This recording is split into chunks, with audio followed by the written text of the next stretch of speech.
Let me ask you something. Have you ever ended a long and exhausting day and wondered, what did I even accomplish today? You worked all day, but nothing moved forward. It's that feeling of spinning your wheels, busy but not productive. Doctors, this is where we often find ourselves, caught in the trap of busy work rather than results work. And let me tell you, the difference between the two can make or break not only your productivity, but your peace of mind. And let me break down the understanding the value of busy work versus result work and how I structure my time in 2024 to achieve results. Hi, I'm Dr. Tansy Coleman. Welcome back to my channel. I'm a neurologist and the founder and CEO of Dr. Coach Academy. At DCA, I help other physicians overcome stress, burnout, and overwhelm by building a path towards wellness, financial freedom, and a life of value. When I first started out as a mom, a physician, a wife, I found myself having to juggle so much at once. I found I was unhappy because I started losing my value and purpose in life. And then I discovered life coaching and really started honing in on a purposeful and intentional life as a physician. And since then, I have helped hundreds of physician clients achieve the same results.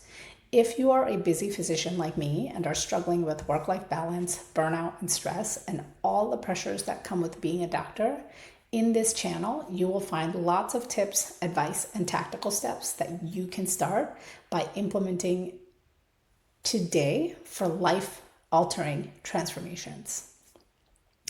Today, we're diving into something that every doctor needs in their toolkit, knowing the difference between busy work and results work. Because here's the truth. If you can master this, you can free up more time for yourself, your patients, and your life outside the clinic. In 2024, productivity isn't about doing more. It's about doing what matters and what will bring you life success. We just finished up a cohort of students at the Dr. Coach Academy. I'm so excited about this program, and I've been teaching this program for a few years now, and I have taught it and refined it to the point where I know it works. So now I've been working on teaching my students how to take their wildest dreams and actually go out into the world and achieve it. And I really want to take this time to go through what that actually means. Many of my students will say to me, where do I start? I have so many big goals. I have so many big dreams. I'm too aspirational. Where do I even begin? Well, my answer to a question like that is, first, let's look at where you are. Take a hard look at your day-to-day and what you actually do. And out of everything you do, what are you actually accomplishing? So for example, I'm a full-time physician and I have two small kids that are 4 and 6 years old. And I have a husband who's also practicing full-time. The kids are in school during the day, but much of my day-to-day used to be getting up early, making breakfast, sitting with the kids to do homework, getting the older one on the school bus, then walking my little one to school, and then going to work. And once I was done seeing patients, doing cases, reviewing all my charts, writing notes, and then tapping out of work, I would come home to pick up the kids from school, take them to their sports activities, make dinner for the family, and tidy up the house, throw some laundry in, put the kids to bed, and finally prep for the next day. That was my day. That was a full day of busy work for me. And when we are moms, wives, and career-driven women, we don't want to compromise any aspect of our identity. We end up doing so much of the busy work for other people. Every minute and every ounce of energy goes towards that busy work to appease others, but nothing really gets accomplished. So except for laundry, maybe that can get accomplished. Well, that's fine to live that way, but I realized I wasn't actually accomplishing anything for myself. I had aspirations to start a business, travel more, work less, earn more, improve my relationships with friends. And as busy as I wasn't actually solving any of those problems. And before we dive in, if you're a busy physician and want to get a free PDF of journal prompts to help you gain clarity on what truly moves the needle in your life and work, drop a comment below and I'll send that over to you. These prompts will get you started on shifting your focus from just being busy to actually creating results. Okay, first, let's backtrack. I want to go over what they both have in common. So busy work and result work will both feel incredibly hard. It's going to make you feel so tired It's going to be so hard. It's going to take up your time and make you feel exhausted and will take up the bulk of your day if you let it. But only one of them will bring you success in achieving your goals. So if you have big goals in life, like starting your own practice or earning more or traveling more, you have to do the things that move the needle in getting you closer to your goals. And I have students who come to me, to my coaching sessions, saying, I've been wanting to start a practice for at least 18 months and I haven't been able to launch. Or I have been wanting to be busier in my practice and see more patients, but I've had no increase in new patients that are coming in through the door. Or I've been trying to get my health coaching business off the ground for the past year, and the same words I hear over and over again is, I'm trying X, Y, and Z, and it's not working, so I'm just going to give up. And I inevitably ask, what all have you done to accomplish the result that you want? And they will ultimately spell out everything that they have tried and not worked. And they've been working so hard and they're so tired and exhausted from not achieving the result that they want because it's all been busy work. It all just came down to busy work. And with busy work, you're essentially running in place. You go, go, go, and you're essentially doing every task you feel obligated to do that really just keeps you in your comfort zone because you have plausible deniability to say you tried and you worked hard and you gave it a college try and now it's time to quit wanting that goal. Well, that isn't moving the needle very much, is it?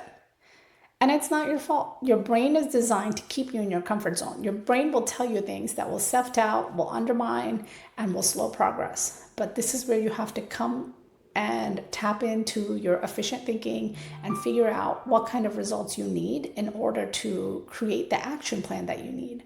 So when you say you try and you do all the things you feel like you should be doing without evaluating what you need to be doing, that is busy work.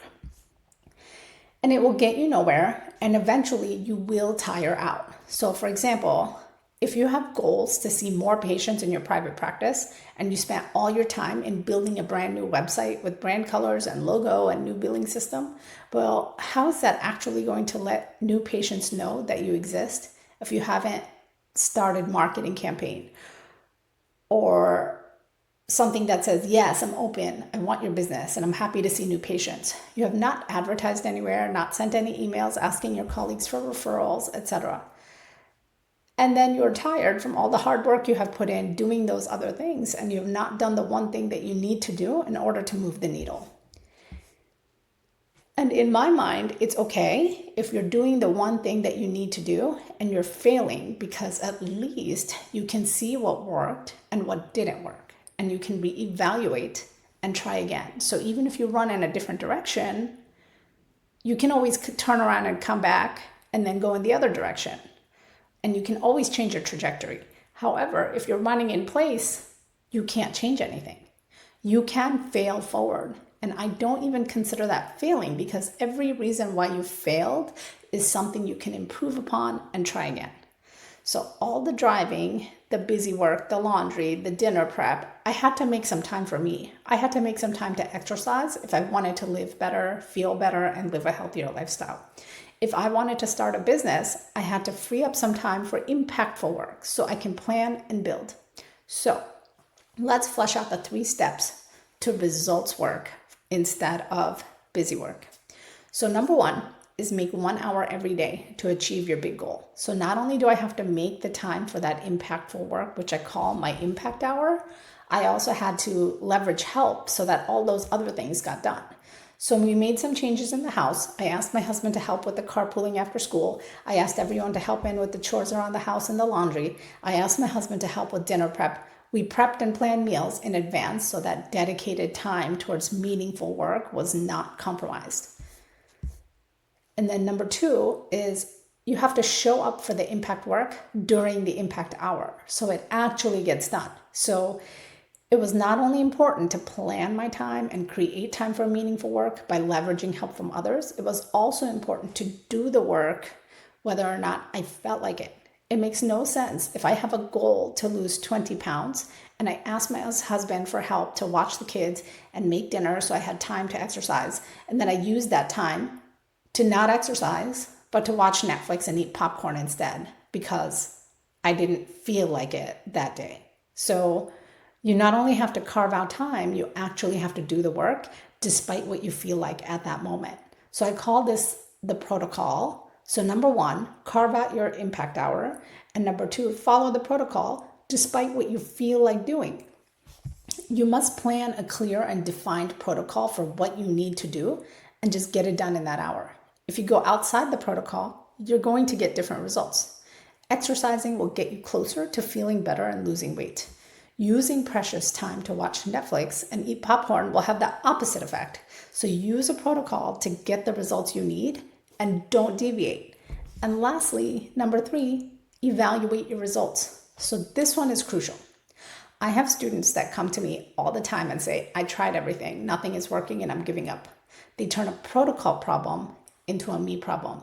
Well, to give up on your big goals is devastating. It can break your spirit. And I want you to know you deserve them.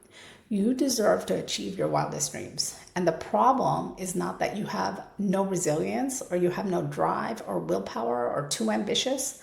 The problem is your protocol needs tweaking. What was your plan to accomplish the results you wanted? And what result did you actually get? So what can you improve upon? It's incremental. So if I want to lose 20 pounds and I lost 4 pounds instead, does that mean that I just go give up? No, it means I evaluate. Why is losing 4 pounds unsatisfactory? Is it that I'm not losing weight fast enough? Or is it that I'm not losing more weight? What was my plan or my protocol? What do I need to change to keep going towards 20 pounds? So when we check in like this, we make it systematic. We modify the protocol until we move the needle towards the results we actually want. And once we achieve the results, we can do more of what works. This is exactly how I lost weight after kids and got healthier. This is how I built my coaching business. And this is how I scaled that same business from 0 to 10K a month. And now working on scaling to the next level in my business, this is how you can start creating the results you need to achieve your big goals, to start living your wildest dreams. And I'll add that you can keep doing this to not only achieve your big dreams, but also stop doing the things that make you unsuccessful. You can use these 3 steps to achieve your results or stop creating the results that hold you back. And if you want to create new big goals, you can do that too. I used to think that being a mom and living for my children is all that I want, and that's what would bring me infinite happiness in this world.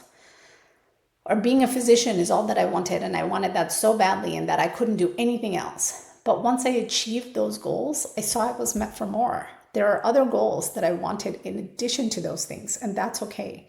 And I deserve to have those things. And if I wanted those things, I had to go out and create the results I needed. So start by asking yourself, what's the one thing I can do today to move the needle towards my big goal? Set aside an hour a day for result work and don't get caught in the traps of emails, meetings, multitasking, and most importantly, keep that 80-20 rule in mind. Find that 80% of your results will come from 20% of your work. And that will bring the most results and focus and energy into your big goals. Now it's your turn. What's the one result-focused task you can start prioritizing today? Let me know in the comments, and don't forget to ask for your free PDF of journal prompts to gain clarity. It's going to help you zero in on what really matters in your life and work. Thank you for watching. If you found this helpful, give it a thumbs up, share it with a fellow doctor who needs to hear this, and don't forget to subscribe for more tips on achieving more with less stress. I'll see you in the next video. I hope you enjoyed today's video. If you enjoyed content like this and want more, hit the like button and subscribe. Leave a comment below and let me know what you liked and what you would like more of. If you enjoyed this video, check out my other videos in this channel about designing a life of true value and purpose as a busy physician. You will find links posted on the screen. Until next time.